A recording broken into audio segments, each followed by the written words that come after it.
Bismillahirrahmanirrahim. Alhamdulillah Rabbil Alamin. Alhamdulillah ala nikmatil iman wal Islam. Alhamdulillah ja'alana ya Rabb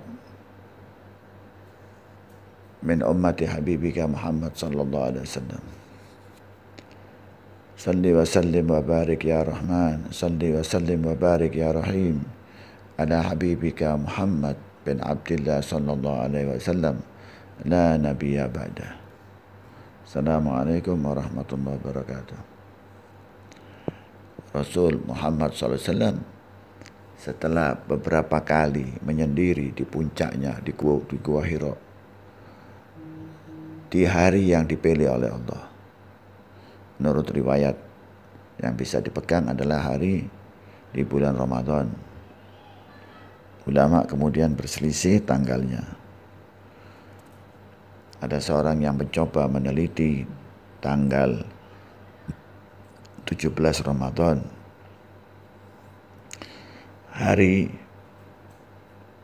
di mana Allah menurunkan Al-Quran yang pertama, surat yang pertama, ayat yang pertama.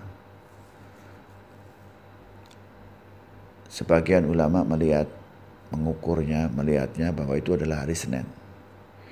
Dan apabila diteliti hari Senin ditarik ke belakang, maka dia akan menemukan bukan tanggal 17 Ramadan tapi tanggal 21 Ramadan.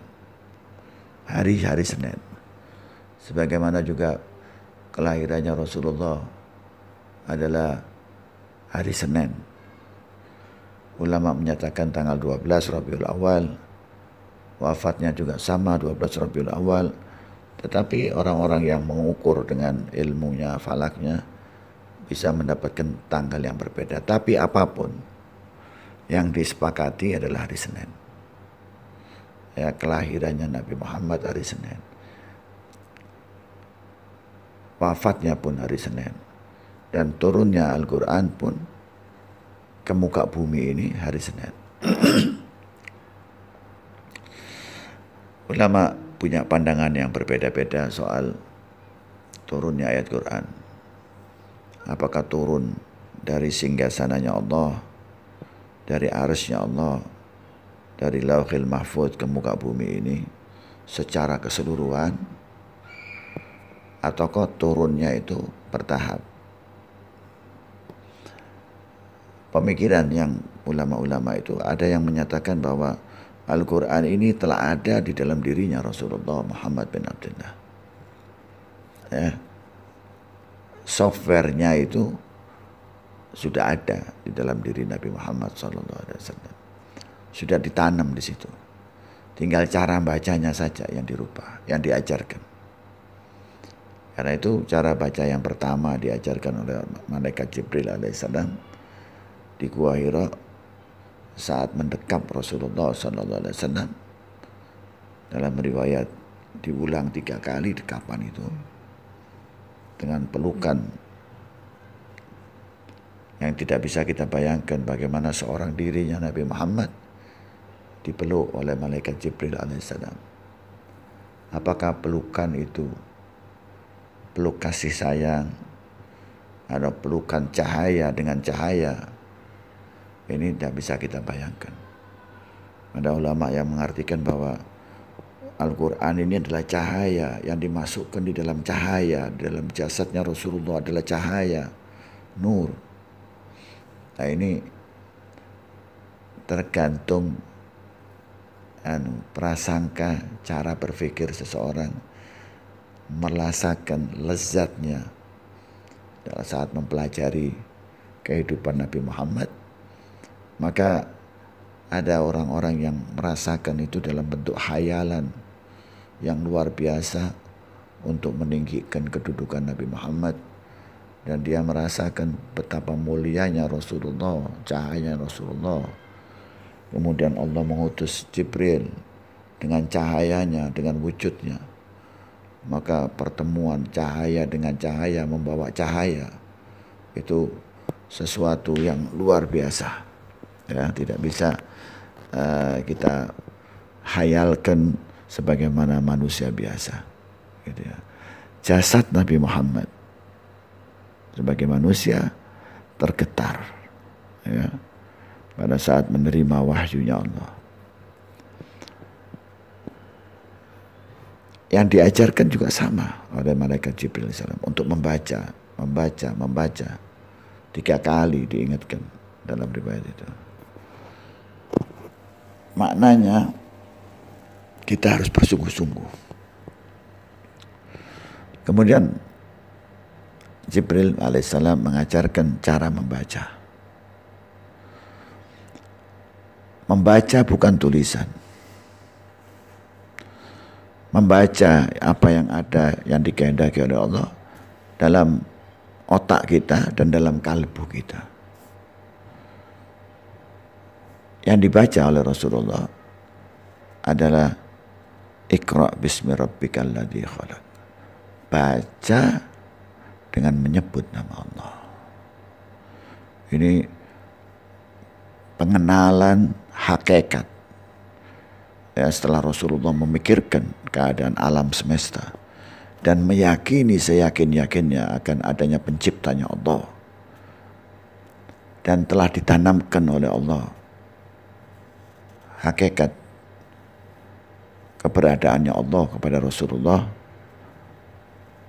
dan cintanya Nabi Muhammad melihat alam semesta ini semuanya, dan keyakinannya Nabi Muhammad bahwa apapun yang dilihat ini adalah rasa cintanya kepada yang mencipta. Nabi Muhammad tidak pernah memikirkan, oh ini ada yang mencipta. Sudah sangat yakin Rasulullah, karena memang diciptakan untuk meyakinkan orang-orang Rasulullah ini. Tidak bisa seseorang meyakinkan siapapun kalau yang ingin meyakinkan ini tidak memiliki keyakinan. Maka keyakinan itu sumber awal yang ada pada diri Nabi Muhammad SAW. Kita umatnya Nabi Muhammad harusnya punya yang sama mengikuti keyakinannya Nabi Muhammad SAW. Keyakinan itu akan muncul dengan rasa cinta. Atau cinta dulu. Atau sebaliknya. Atau bersamaan. Rasulullah SAW kita yakini bahwa Rasulullah melihat semuanya dengan cinta. Tidak pernah mempertanyakan lagi. Tapi yang adalah cinta. Karena cinta itu adalah cahaya, nur. Cinta itu adalah ilmu, adalah hikmah. Dan itulah yang diajarkan oleh Nabi Muhammad nantinya dalam kehidupan kita ini. Al-Quran itu adalah nur yang membawa cahaya kegelapan batinnya manusia, yang membersihkan kegelapan pikirannya manusia, yang membersihkan keraguan-keraguan manusia melihat apa yang ada di alam semesta ini. Manusia tidak bisa melihat kebatinan, kegaiban, tapi dengan cahaya Al-Quran setiap zaman Allah membukakan ilmu-ilmunya untuk manusia, sehingga muncullah keyakinan yang kuat dari siapapun yang membaca Al-Quran, yang mencoba mempelajari Al-Quran, yang mengerti Al-Quran, yang menikmati Al-Quran, akan menimbulkan cahaya dalam dirinya. Cahaya itulah yang menjadi cinta, sebabnya manusia menyintai Rasulullah dan menyintai Nabi Muhammad, menyintai Allah Subhanahu wa Ta'ala Azza wa Jalla. Karena itu pelajaran pertama yang diterima oleh Rasulullah SAW adalah kuncinya kehidupan membaca. Membaca dengan pikirannya, membaca dengan matanya, membaca dengan pendengaran telinganya, membaca dengan lakunya, membaca dengan batinnya, dengan keyakinan yang tulus karena Allah Subhanahu wa Ta'ala. Ini pelajaran pertama yang diajarkan oleh Allah, yang dibukakan pintunya oleh Allah. Ya, pada saat Rasulullah mendapatkan wahyu, Iqra bismi rabbikal ladzi khalaq, diajari membaca dengan asma Allah yang Maha Pencipta, Al-Khaliq. Maka pintu bacaan kita ini itulah. Kita diajarkan nantinya dalam Al-Quran, apapun yang kita baca dimulainya dengan baca dengan nama Allah Ar-Rahman Ar-Rahim. Karena Rahmannya Allah, karena Rahimnya Allah, kita ini diadakan oleh Allah, dihidupkan oleh Allah sebagai makhluk yang berakal. Ini Rahman Rahimnya Allah, dan dipersiapkan oleh Allah tempat-tempatnya, dan diberikan oleh Allah kenikmatan-kenikmatan tanpa batas. Diutusnya nabinya Muhammad, nama yang terpercaya. Sebelum Rasulullah turun ke muka bumi ini, beliau di langit dikenal namanya dengan kesuciannya sebagai Ahmad. Pada saat mewujud ya, sebagai software, sebagai yang belum terbentuk wujudnya, Rasulullah dikenal sebagai Ahmad, yang suci, yang mulia. Tapi begitu Nabi Muhammad diwujudkan dari benih yang terpilih, benih yang sempurna, diberi nama oleh Allah Muhammad. Nama Ahmad menjadi Muhammad, yang termuliakan, yang tersucikan semuanya. Umatnya, keluarganya, sahabatnya, kehidupannya, pelajarannya, Qur'annya, wahyunya dari Allah. Dan alam semesta ini semua mendapatkan semua dari nama Rasulullah SAW. Dan itu salah satu dari sifatnya Allah. Nama Allah, asma Allah Hamid, yang terpuji, yang suci, yang mulia, yang tidak bisa kita ukur. Apapun yang diajarkan Nabi Muhammad, semuanya mengandung kebaikan-kebaikan.